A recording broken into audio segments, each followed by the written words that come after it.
दीदी के साथ बदलते भारत की शान।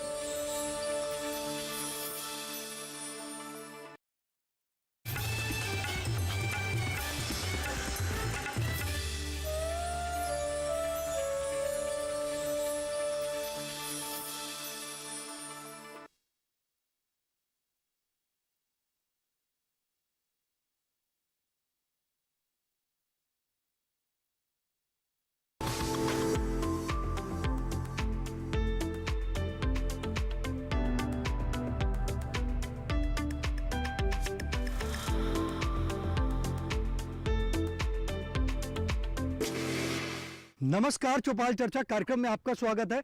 मैं हूं आपके साथ सौरभ शर्मा। किसान भाइयों, चौपाल चर्चा कार्यक्रम आपका अपना कार्यक्रम है जिसमें हम गांव-गांव जाते हैं, चर्चा करते हैं सरकारी योजनाओं की, किस तरीके से हमारे किसान भाई योजनाओं का लाभ ले रहे हैं। आपको बता दें, इस वक्त हम मौजूद हैं उत्तर प्रदेश के जिला मेरठ के गांव मटोर में, जिसका ब्लॉक पड़ता है दौराला। यहां पर हम जानेंगे किस तरीके से हमारे किसान भाई कृषि एवं किसान कल्याण मंत्रालय की योजनाओं से लाभ ले रहे हैं। आपको बता दें, यहाँ की जो मुख्य फसल है वो है गन्ना। आइए आपको लेकर चलते हैं चौपाल में।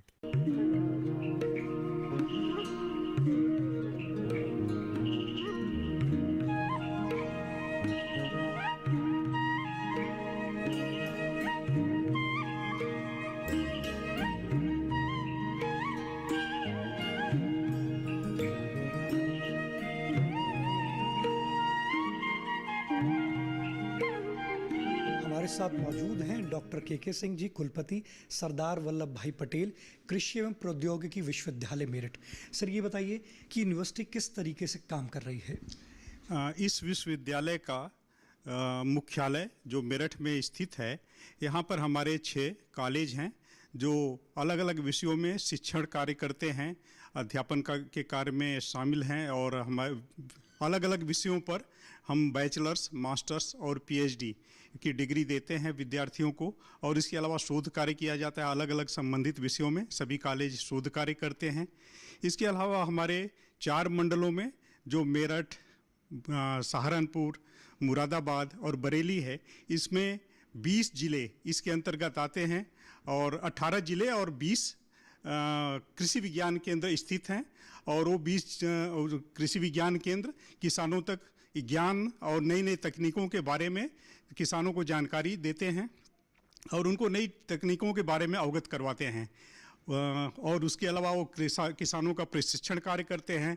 जो ग्रामीण युवा हैं उनके लिए प्रशिक्षण आयोजित करते हैं और फ्रंट लाइन डिमॉन्स्ट्रेशन, जो कि किसानों को नई तकनीकों को करके दिखाते हैं, किसानों के खेत में ही, या ऑन फार्म ट्रायल करते हैं, जो किसानों के खेत में नई तकनीकों का प्रदर्शन करना, उनको करके दिखाना, एक कार्य करते हैं।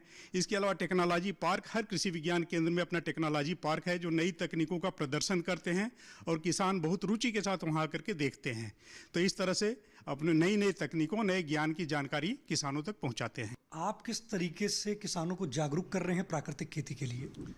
हम हमारे सभी कृषि विज्ञान केंद्र और यहाँ पर मुख्यालय में भी हम लोग थोड़े क्षेत्रफल में 1 एकड़ में हर कृषि विज्ञान केंद्र हमारे प्राकृतिक खेती का प्रदर्शन लगाता है।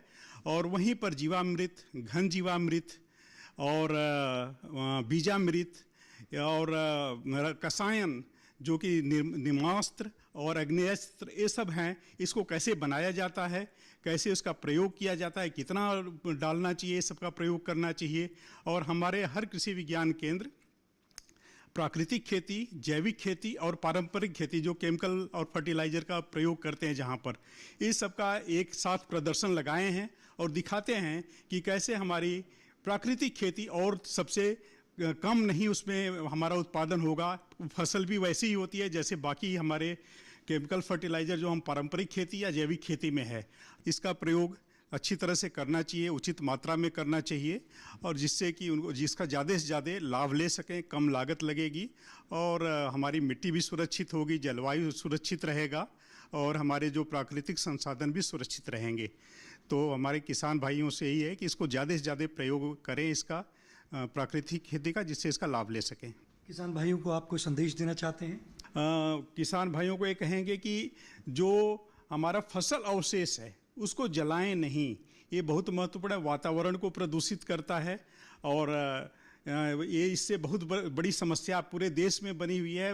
मुख्य तौर से इस भाग में हमारे देश के जो दिल्ली तक के लोग और हरियाणा, पंजाब, उत्तर प्रदेश के लोग इससे परेशान हैं और इससे स्वास्थ्य को भी बहुत हानि होती है, वातावरण को हानि होती है। तो उसको जलाएं नहीं, उसका अच्छे से अच्छा प्रयोग करें, उससे और लाभ ले सकते हैं।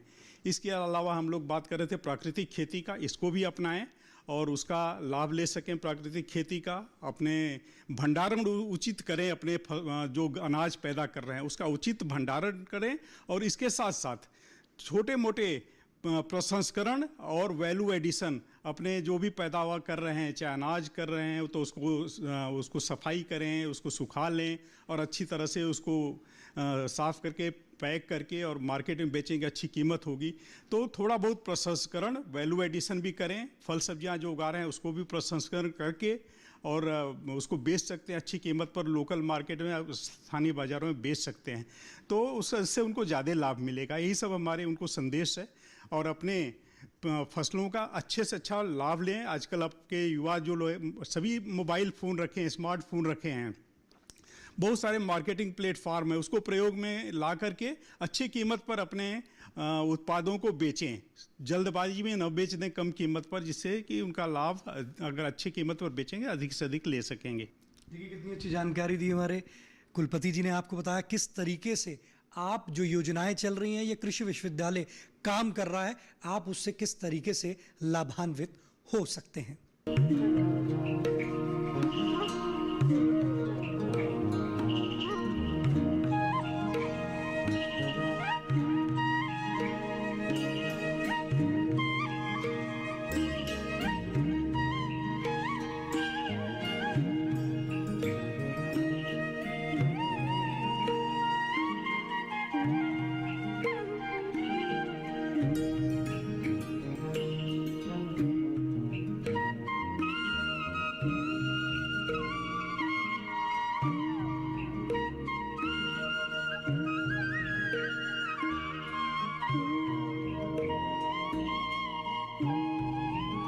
जैसे कि हमने आपको कहा था कि हम आपको गांव में लेकर चलेंगे, हमारी जो चौपाल है वो सज चुकी है।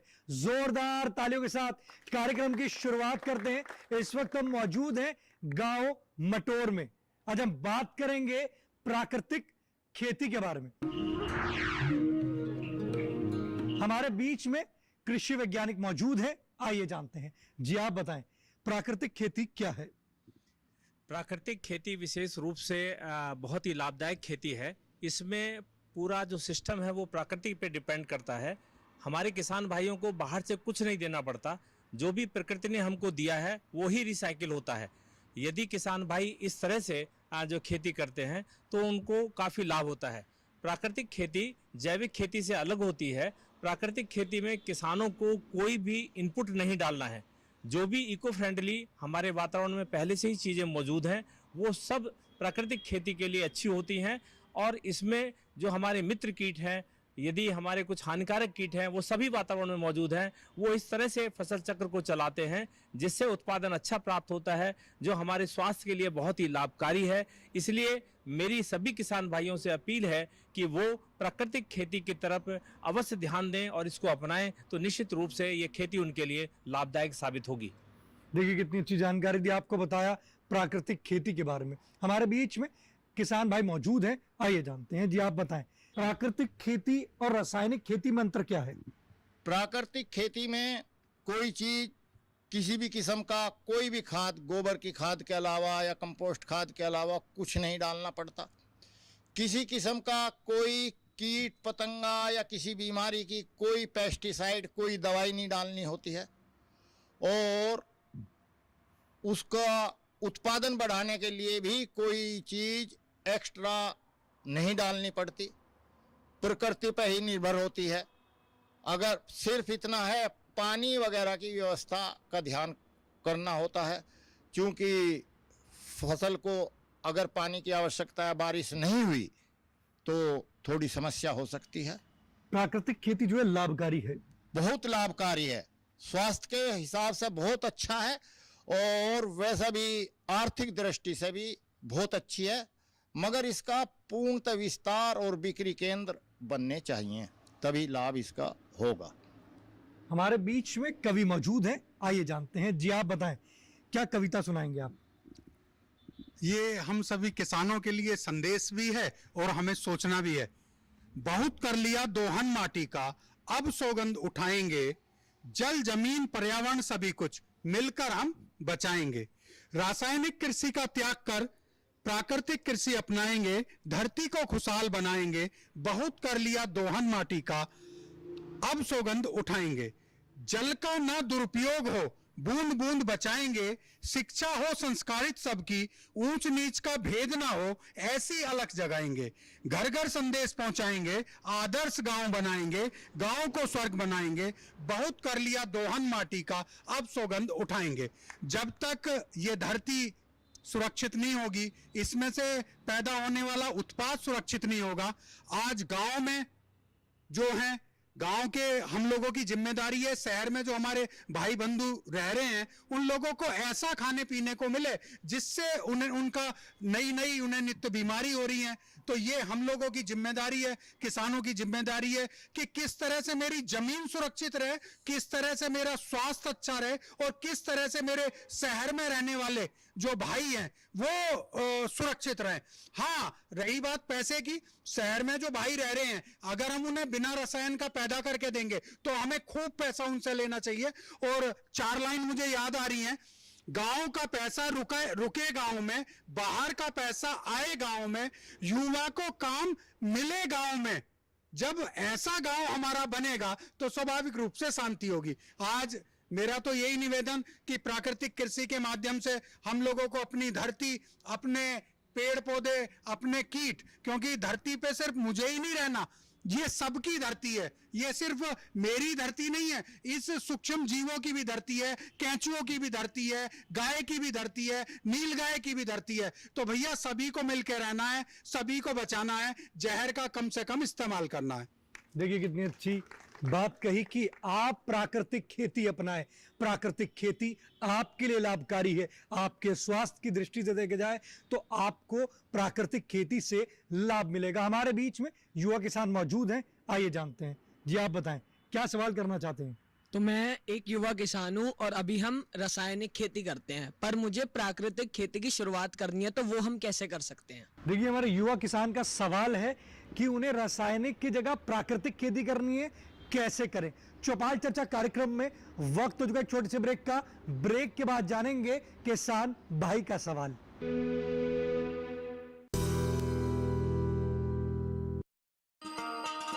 किसान भाइयों गांठ बांध लो, गांठ बांध लो, बात बहुत है काम की, समृद्धि के पैगाम की।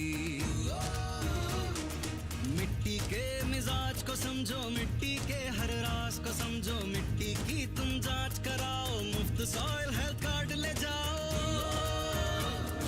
कभी मुनासिब बीज लगाओ, सही किस्म की खाद ले आओ, जितनी जरूरी उतनी डालो, सही मात्रा खुद पहचानो, इसको अपना मंत्र बना लो, मिट्टी की सेहत को जानो। बात बहुत है काम की, कम लागत अधिक वरदान की। किसान भाइयों गांठ बांध लो, आज ही मिट्टी की जांच कराएं। राज्य सरकार के कृषि अधिकारी से संपर्क करें और मुफ्त में सॉइल हेल्थ कार्ड पाएं। कृषि और किसान कल्याण मंत्रालय द्वारा किसान हित में जारी।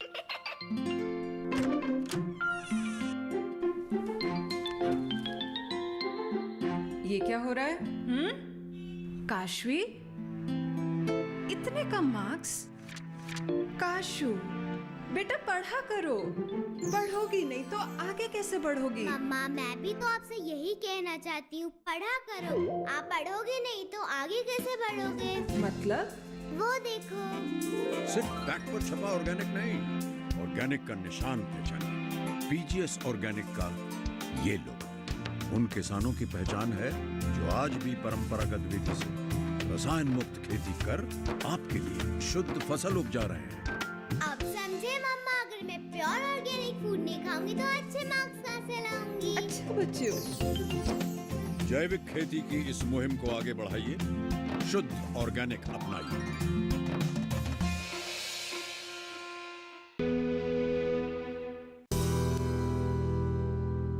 ब्रेक के बाद आपका स्वागत है गांव मटोर की चौपाल चर्चा से। आपको बता दें, ब्रेक से पहले हमारे किसान भाई ने सवाल किया था कि वो प्राकृतिक खेती की शुरुआत करना चाहते हैं, कैसे कर सकते हैं।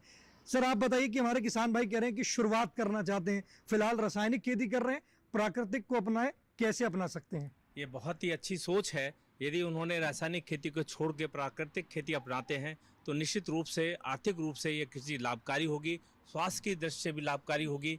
उनको करना यह है कि जब भी जुलाई का महीना आने वाला है, जब भी कोई खेती करना चाहते हैं तो अपने खेत की कम से कम जुताई करें और जो खेत में बीज को छिड़क दें।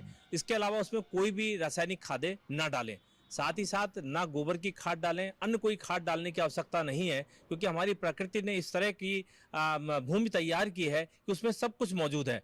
उससे उसकी उर्वरा शक्ति भी बढ़ेगी और जो उत्पाद प्राप्त होगा, आपको अच्छा प्रोडक्शन प्राप्त होगा, ये स्वास्थ्य के लिए लाभकारी होगा। और निश्चित रूप से यदि आप इस पे अपनाते हैं तो आने वाले वर्षों में आपके लिए मृदा भी स्वस्थ बनी रहेगी, वातावरण भी स्वस्थ बना रहेगा, जिसको हम इको फ्रेंडली खेती भी कह सकते हैं, और आपके लिए ये काफ़ी लाभकारी साबित होगी। तो निश्चित रूप से आप रासायनिक खेती को त्याग कर प्राकृतिक खेती की तरफ जाएंगे तो ये आपके लिए लाभकारी होगी। शुरुआत में इनको एक देसी गाय लेनी पड़ेगी। देसी गाय का उपयोग करके ये कुछ चीज़ें डाल सकते हैं, लेकिन वो जैविक खेती के अंतर्गत आता है। प्राकृतिक खेती में बाहर से आपको कोई भी इनपुट नहीं देना है, जो भी नेचर ने मौजूद है उसको ही उपयोग करना है। लेकिन इस बात का ख्याल रखना है कि आप फसल चक्र को जरूर अपनाएं, क्योंकि एक फसल चक्र के बाद दूसरे फसल चक्र जब अपनाते हैं तो उसमें दलहनी फसलों का समावेश करें, जिससे कि वो प्राकृतिक रूप से जो नाइट्रोजन, हमारी प्रकृति में 78% नाइट्रोजन मौजूद है। इतनी ज़्यादा नाइट्रोजन मौजूद होने के बाद भी हम बाहर से नाइट्रोजन डाल रहे हैं, क्योंकि हमारे पास जो प्राकृतिक सिस्टम है, भगवान ने इस तरह से बनाया हुआ है, इतनी नाइट्रोजन दे रखी है वातावरण में कि उस नाइट्रोजन का ही उपयोग करके पौधे जमीन के अंदर मृदा की उर्वरा शक्ति बढ़ा सकते हैं। तो इस बात का ध्यान दें, क्योंकि प्रकृति ने जब इतनी नाइट्रोजन दी है तो इसका कुछ ना कुछ कारण होगा। अन्य गैसें बहुत कम है, लेकिन आप फसल चक्र का उपयोग करते हुए प्राकृतिक खेती को अपनाएंगे तो आपको अच्छा उत्पादन प्राप्त होगा। देखिए कितनी अच्छी जानकारी दी। हमारे बीच में किसान भाई मौजूद हैं, आइए जानते हैं। जी आप बताएं, प्राकृतिक खेती करते हैं आप? नहीं सर, मैं प्राकृतिक खेती नहीं करता। क्यों नहीं करते आप प्राकृतिक खेती की? जानकारी नहीं है या क्यों नहीं करना चाहते? जानकारी के अभाव के कारण नहीं करते। एक्चुअली क्या है, हम पिछले काफ़ी सालों से रासायनिक खादों का बहुत ज़्यादा मात्रा में उपयोग अपने खेतों में कर रहे हैं।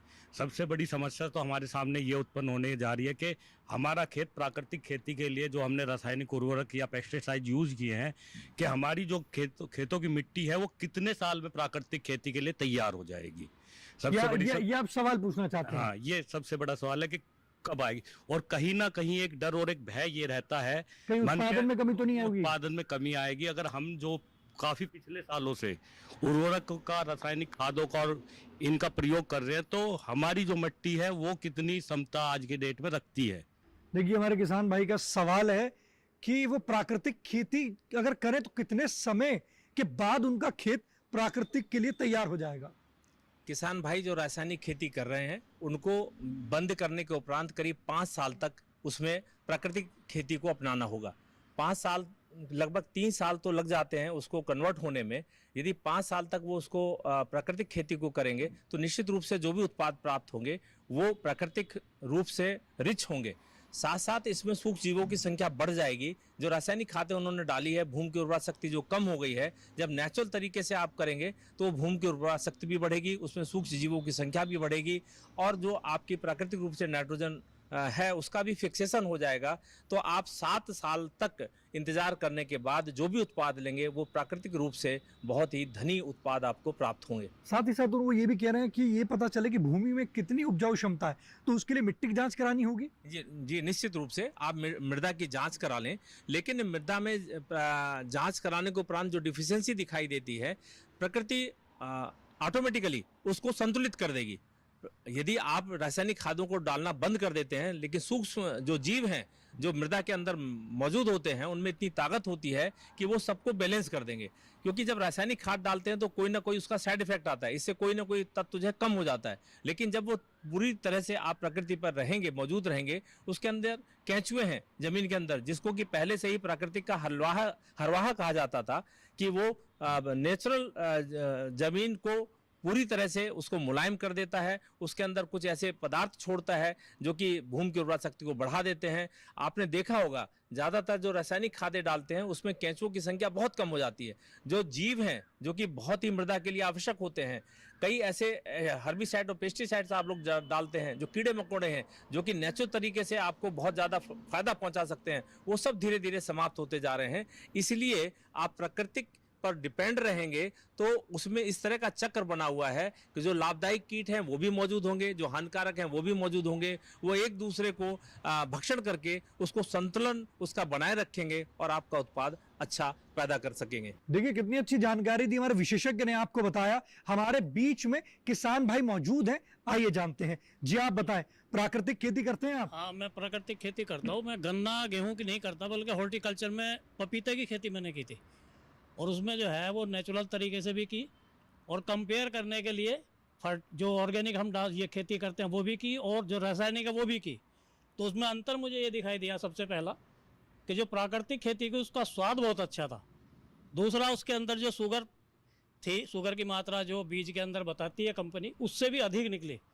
जबकि रासायनिक में स्वाद भी ख़राब था और उसकी क्वालिटी भी डाउन हुई, और उसके साथ साथ जो है उसमें फिर शुगर लेवल भी उसका कम था। फिर मैंने जो है उसकी ज़मीन में देखा, तो ज़मीन में जो है जो नेचुरल खेती हम कर रहे थे, प्राकृतिक खेती, उसमें सूक्ष्म जीव जो है वो बहुत ज़्यादा मात्रा में थे, जबकि उनके अंदर नहीं थे, वो ख़त्म हो चुके थे और वहाँ ज़मीन टाइट हो चुकी थी। जबकि नेचुरल जो हम खेती कर रहे थे उसकी ज़मीन जो है कुछ पोली थी, बहुत ज़्यादा, पैर रखने पे जो है वो दबती थी। अवशेष जो घास फूस थे वो मैं उसी में डालता था। रासायनिक में अपने आप ही घास नहीं जमती थी, वो कम जमती थी, वो ख़त्म हो जाती थी, कुछ हम ख़त्म कर देते थे दवाई डाल के। तो उसका जो है मुझे दिखाई दिया कि वो ज़्यादा अच्छी नहीं थी। सबसे ज़्यादा समस्या प्राकृतिक खेती में मुझे एक ही आई कि उसकी बिक्री की समस्या बहुत ज़्यादा है। अगर आपको मार्केट मिलेगी तो आप प्राकृतिक खेती को और आगे बढ़ाएंगे? पूर्णतः आप जो है प्राकृतिक करूंगा फिर, और दूसरों को भी जो है उसमें प्रेरित करेंगे, प्रेरित करूंगा क्या वो भी करें उसमें। देखिए हमारे किसान भाई कह रहे हैं उनको अगर प्राकृतिक खेती की मार्केट मिलेगी तो मैं दूसरों को भी प्रेरित करूंगा, साथ ही साथ उसको और आगे भी बढ़ाऊंगा। सर, मार्केट की अगर बात करते हैं प्राकृतिक खेती की, किसान को किस तरीके से इसकी मार्केट करनी होगी? मेरा ये मानना है कि किसान भाई जो स्वयं सहायता समूह बना के या कोई एक कंपनी का रूप बना ले, किसान उत्पादक संगठन, किसान उत्पादक संगठन जो बनाएंगे, उससे फायदा ये होगा कि कुछ लोग तो मार्केटिंग की व्यवस्था कर लेंगे, कुछ लोग उत्पादन की तरफ ध्यान देंगे, और उससे वो ऑनलाइन इतना अच्छा सिस्टम है कि आप अपने प्रोडक्ट को पूरे देश में कहीं भी आसानी से बेच सकते हैं।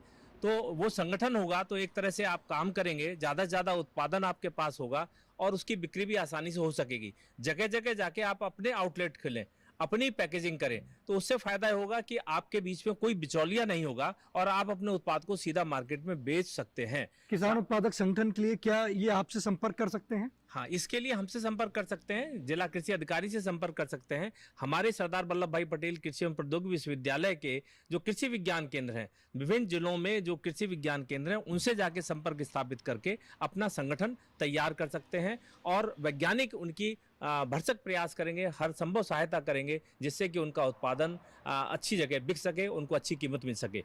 देखिए कितनी अच्छी जानकारी दी। अगर आपको भी मार्केट की समस्या आ रही है तो आप अपने निकटतम कृषि विज्ञान केंद्र, कृषि विभाग या कृषि विश्वविद्यालय में से भी संपर्क कर सकते हैं। साथ ही साथ आप जिला कृषि अधिकारी से भी संपर्क कर सकते हैं। आप अपना किसान उत्पादक संगठन बनाएं, कंपनी एक्ट में बनेगा। जब आप इसको बनाएंगे तो अवश्य इससे आपको लाभ की प्राप्ति होगी, आपको दाम अच्छे मिलेंगे। जब आपको दाम अच्छे मिलेंगे तो आप प्राकृतिक खेती और अच्छे तरीके से कर पाएंगे। हमारे बीच में और भी किसान भाई मौजूद है, आइए जानते हैं। जी आप बताएं, प्राकृतिक खेती करते हैं आप? नहीं, प्राकृतिक खेती नहीं करता जी, मैं रासायनिक खेती करता हूँ। और हमारे डॉक्टर साहब ने बताया कि प्राकृतिक खेती करने के लिए कि 5 साल हमें इंतज़ार करना पड़ेगा। इन 5 साल में हम क्या करेंगे फिर? देखिए हमारे किसान भाई का सवाल है चौपाल चर्चा कार्यक्रम में। वक्त हो चुका है एक और छोटे से ब्रेक का। ब्रेक के बाद जानेंगे किसान भाई का सवाल।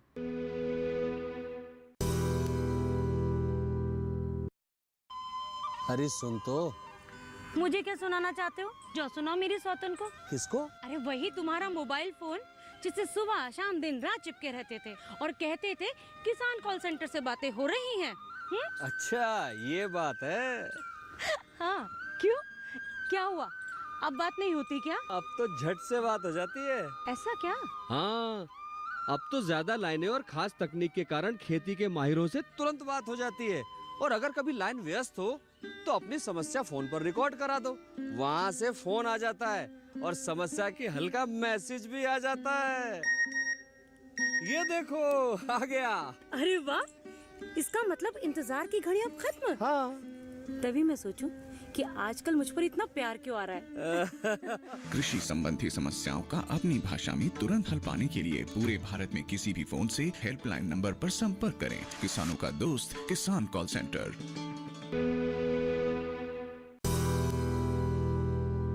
ब्रेक के बाद आपका स्वागत है कार्यक्रम चौपाल चर्चा में। आपको बता दें आज की जो हमारी चौपाल है उत्तर प्रदेश के जिला मेरठ से है। उससे पहले अगर ब्रेक से पहले की बात करते हैं तो हमारे किसान भाई ने सवाल किया था कि जो 5 साल का पीरियड हमारे वैज्ञानिक ने बताया था प्राकृतिक खेती के लिए, तो उस दौरान उन्हें क्या करना होगा। किसान भाई ने बहुत अच्छा प्रश्न किया था।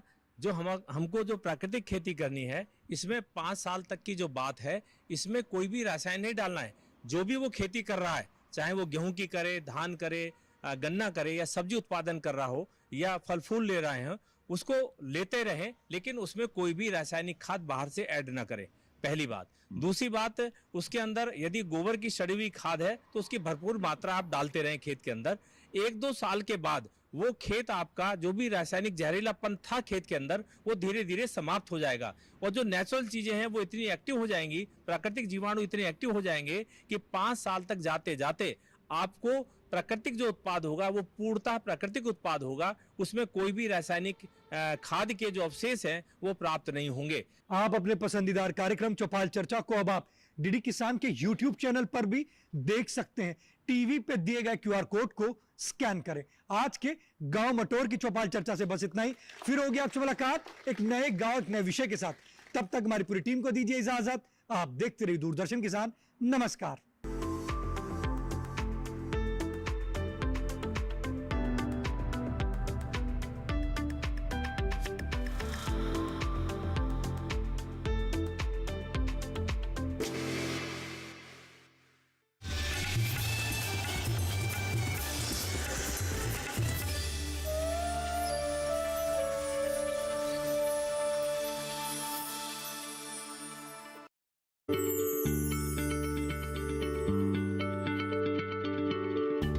क्या आप किसी बीमारी से परेशान हैं? चाहते हैं डॉक्टर की सलाह? तो हम हैं आपके साथ। बताएंगे आपको जीने की राह। समस्याएं आपकी, समाधान देश के मशहूर विशेषज्ञों के। घर बैठे बात करें देश के जाने माने डॉक्टरों से। हमारे लाइव प्रोग्राम स्वस्थ किसान में हर शनिवार शाम 6 बजे से 7 बजे तक।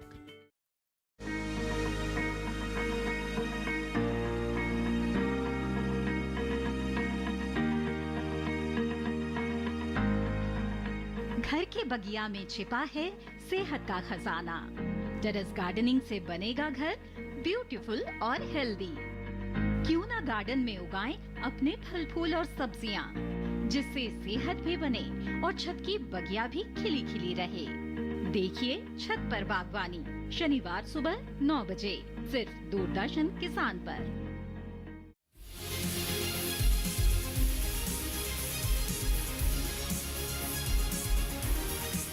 धरती का सीना चीर दे,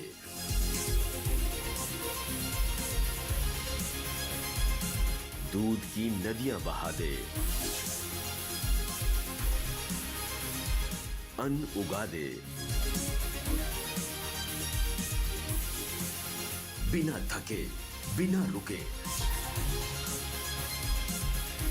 सर्दी गर्मी बरसात की परवाह किए बिना जो अडिग है, अटल है, वो किसान है। कामयाबी के आसमान पर पहुंचे धरती पुत्रों की दास्तान, सफल किसान। कार्यक्रम सफल किसान सोमवार से शुक्रवार रात 8 बजे सिर्फ दूरदर्शन किसान पर।